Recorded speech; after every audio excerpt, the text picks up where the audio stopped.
আমি তো মার্কেটে গিয়ে এত সুন্দর সুন্দর পুতুল দেখে ভিডিও না করে থাকতেই পারলাম না। সো হ্যালো এভরিওয়ান, সবাই কেমন আছো? সো আজ আমি যাচ্ছি মার্কেটে কিছু কেনাকাটার জন্য, কিন্তু আমার জন্য না, চার জিনিসপত্র কেনাকাটা করার জন্য গিয়েছিলাম। সে শুধু আমাকে এই জিনিসপত্রগুলো বহনের জন্য নিয়ে গেছিল। আর উনি তো আরামসে হেঁটে হেঁটে যাচ্ছে, আর আমাকে এইগুলো বয়ে বয়ে নিয়ে যেতে হচ্ছে। আর ও কি কি কেনাকাটা করেছিল সেগুলো তো তোমাদেরকে দেখাতে পারিনি, কারণ আমার শরীরটা একটু খারাপ হয়ে গেছিল। বাড়ি থেকে ভেবেছিলাম অনেক কিছু ভিডিও করব, কিন্তু করতে পারলাম না শরীর খারাপের জন্য।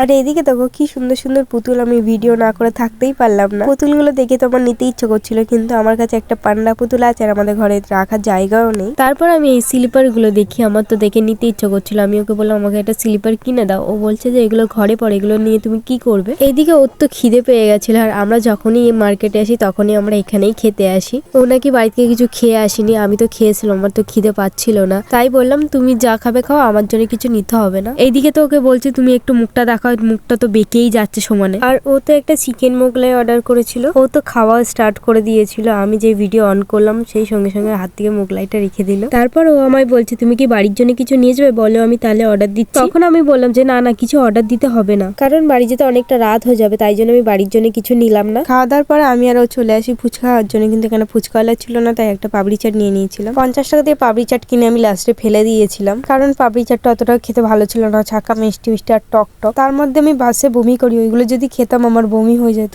আর এইদিকে দেখো ডিম দেখে লোভ না সামলাতে পারে একটা ডিম নিয়ে নেয়। ও তো ডিম খেতে নাকি খুব ভালোবাসে। তারপর ও আমায় দৌড়ে দৌড়ে এই ট্রেনটায় তুলে দেয়। আমি তো গেটের সামনে দাঁড়িয়েছিলাম, ও দেখে খুব বকছিল, তাই আমি সিটে এসে বসে যাই। আর এইদিকে দেখো ও কিন্তু আমায় এই ঘড়িটা কিনে দিয়েছিল। ওকে তো আমি অনেকদিন থেকে বলছিলাম যে আমাকে একটা ঘড়ি কিনে দাও, ঘড়ি কিনে দাও। ফাইনালি আমাকে একটা ঘড়ি কিনে দিল। কথা বলতে বলতে আমি তো বাড়ির রাস্তায় চলে আসি। এইটুকুই ছিল ভিডিওটা, আবার কোনো নেক্সট ভিডিওর সাথে দেখা হবে। নতুন নতুন ভিডিও করছি, কেমন হচ্ছে জানি না। যাই হোক, তোমরা একটু মানিয়ে নিও।